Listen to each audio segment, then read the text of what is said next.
I'm gonna show y'all how to do a Chicago drill, King Von, little Durk type beat. First, I got Citrus opened up here. Now we're gonna show y'all how to do this with all stock, only stock VSTs and plugins. So we open up Citrus here, and I'm gonna go down to the realistic piano. That's what you want to open up, a realistic piano. Now that you got that open, we're gonna go with a 1/6 progression, 1/6 progression in D minor. Make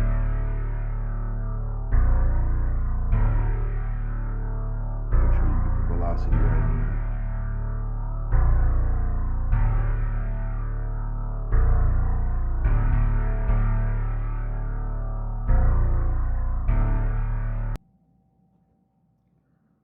Make sure that note shorten up. Now I'm gonna double, copy paste, 8-bar repetition. And we got that rendered out. Put that in its own channel. I will drop a video later on mixing. Just do a little EQing right now, so it's not so harsh on your ears.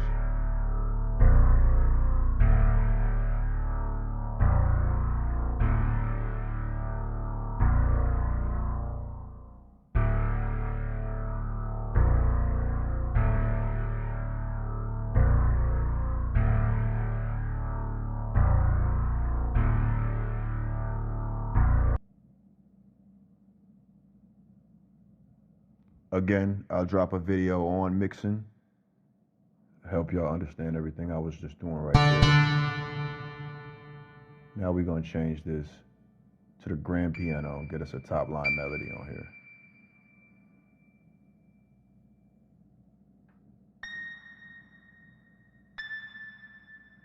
I always like to go down on the melody pattern to give it a dark feel.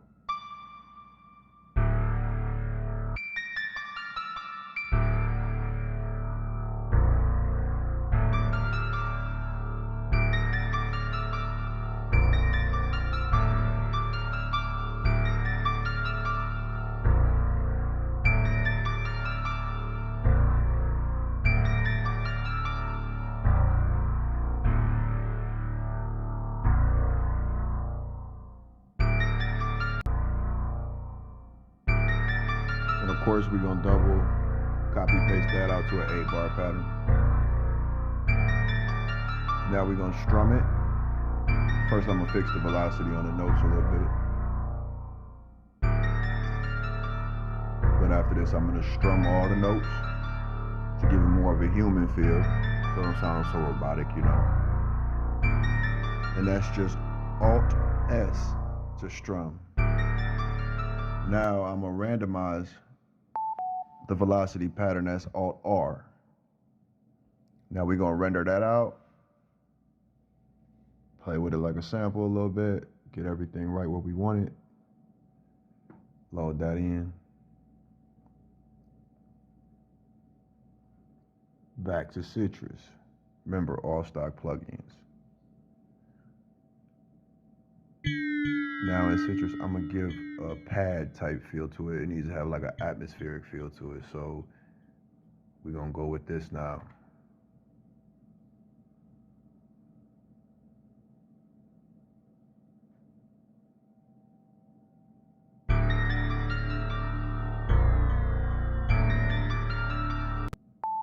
Same thing, copy paste, 8-bar pattern.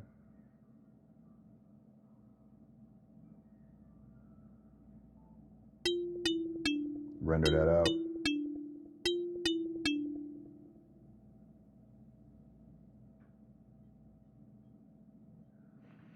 Now I'm gonna put this, render it out. It's a little bell, or I'm sorry, music box. We're gonna render this out. I'm gonna reverse it and use to fill this in with a top line melody. It's blanked out on the 2-bar pad, on the 2nd bar pad.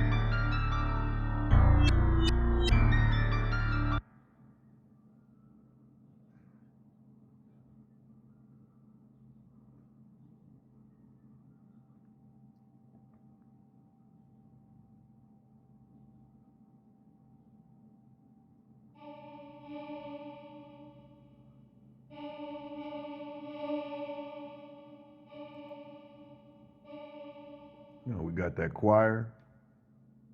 You could use choir 1, 2, or 3. I'm using choir 1 right now.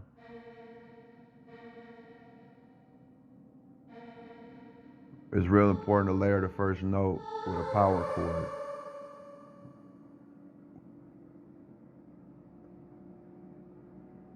As well as the final note as well. I don't do a power chord though, I just go up to the D in the 6th octave. Copy paste that out to an 8-bar pattern.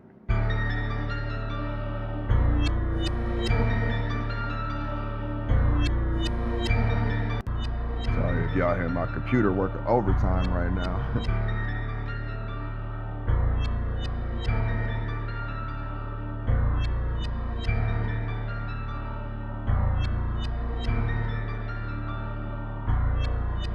Load that sampler up.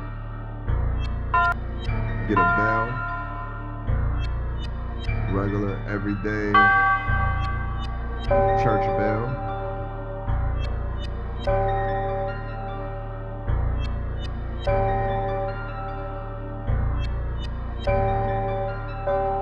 And we're gonna use that as a hit. Almost like percussion. Not so much a melody. And after I get this pattern down, we're gonna reverse that.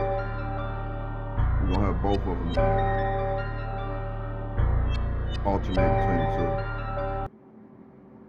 Make sure your velocities is good.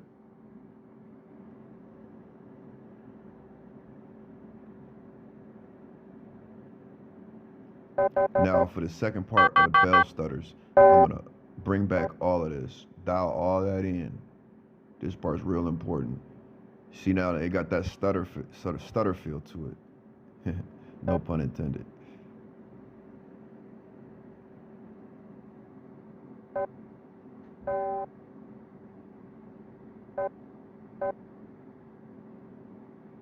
Make sure you shorten the note to the right size. I usually go with 1/6.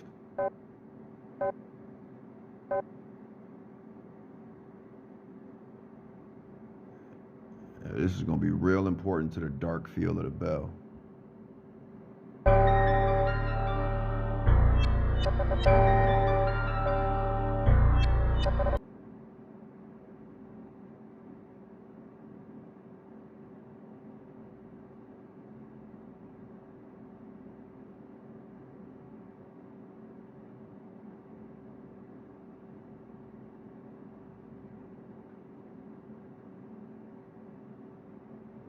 Yeah, we fucked that up the first time. We're gonna go back around and get it right.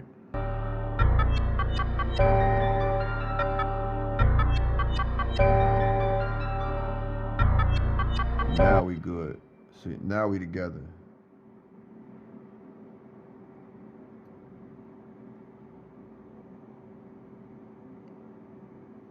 Render that out.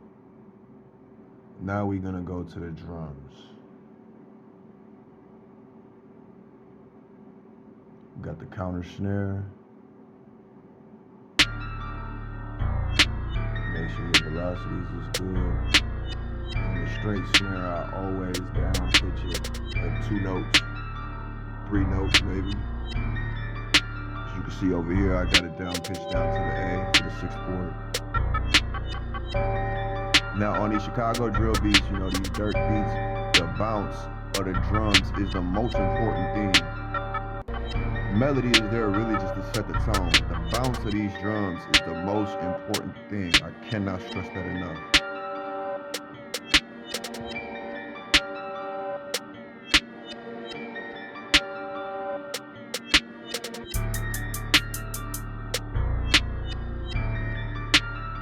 Get these hi-hat rolls going. You ain't gotta get too extravagant with it. To be honest. Silence is one of the most important things in music.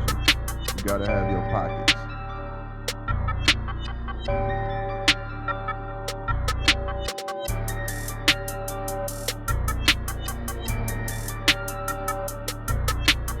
Fill that in. There it go. Yo. And I always bring these down in notes, kind of to lead up into the next set of drum patterns.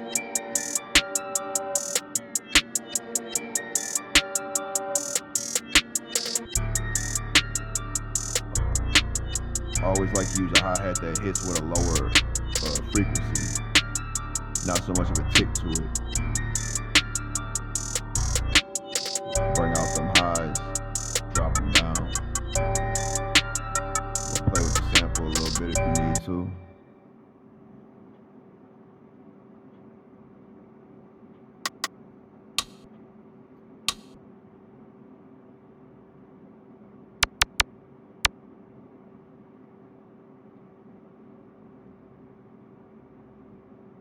You know, for these drill beats, I like to use the lasers.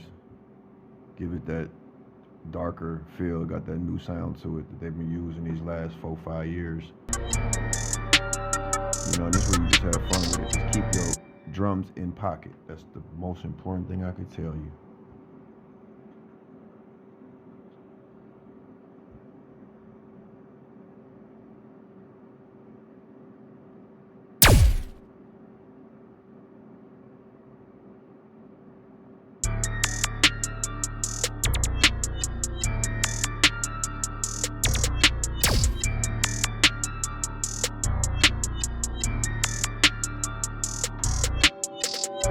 Y'all can feel the bounce right now coming.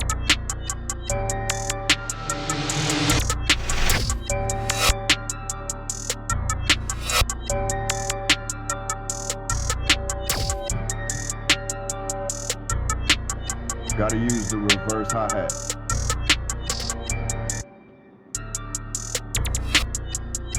A lot of reverse shit.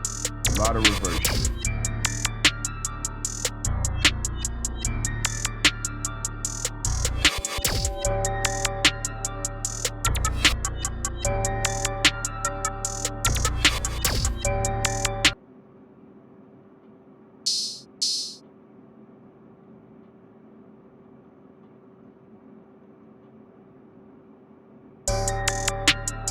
Now we're gonna add some open hi-hats.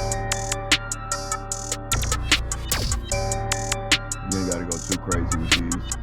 Real simple. Follow the 808. Leave a little out. A little pocket for the bounce.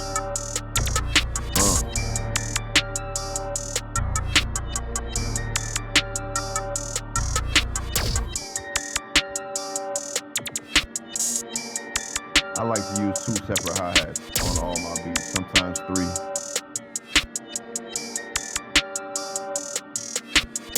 Keep in mind, none of this is mixed yet.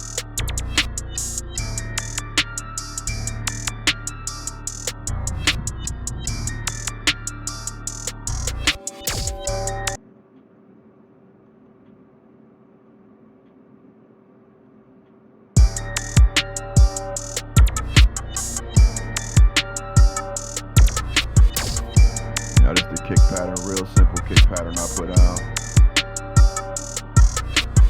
You're gonna have an 808 and possibly a kick, depending on how you feel for the beat.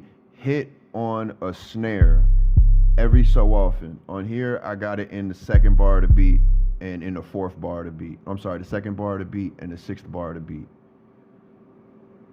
Now at the end, I'm gonna end up taking out the kick that hits on the snare on the 2nd bar and just leave the 808 there, and it leaves a real dark like fluctuation that you're gonna hear what I'm talking about when I'm done.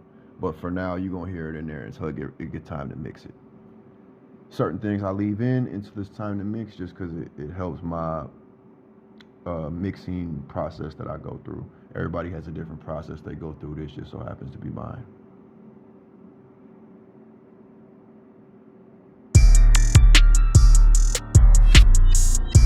Now my 808 pattern, I'm gonna load that out into a 16 bar repetition. Keep in mind it's in double time, so that's really 8 bars. Right now it's loaded out into 8 bars, but we're gonna copy paste that and I'm gonna alter this 8 bar from the 16 just to give it a different change up to it so the beat don't feel so repetitive. Now you notice on that 8th bar I dropped out that drum roll, left it on the 16. Now we're gonna do the same thing with the kick pattern. We're gonna change that up, make it a 16 bar.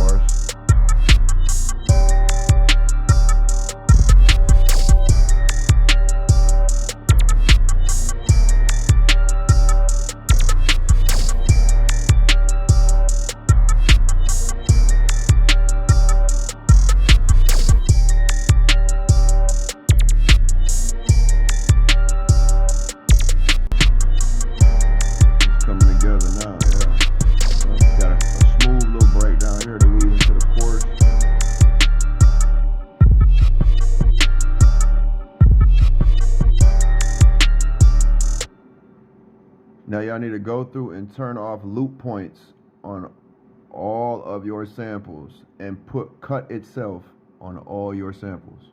Very important. It doesn't show when I click and do that on here for some reason because of the Cool Cam software I'm using. But yeah, there you go. It shows it sometimes, other times it doesn't. There you go. Use loop points, get that off. And then the cut itself part, it did not show. You gotta go through and do all that. Make sure that they don't bleed into the next. And we're gonna show y'all a little bit of mixing that I'm doing here. Definitely bringing up EQs on everything, cutting out highs and lows on almost every single sample and channel except for the 808 and the kick. I'm cutting out highs in the 10K, but on everything. Nothing needs to be that high. Just gonna hurt your ears. Now we need to put a soft clipper on our master channel. Bring the threshold all the way down. Bring the post down. Now go in your fruity limiter. Bring your ceiling all the way up. Bring the gain up. Lower your saturation a little bit. Bring the gain up until it starts to bleed into your saturation. After that, go back to your soft clipper. Bring that up now until you get the desired sound and sound level that you're going for. This is Chicago drill beat, so we want this to hit hard. So we're gonna bring that up till it got a punch to it. There we go.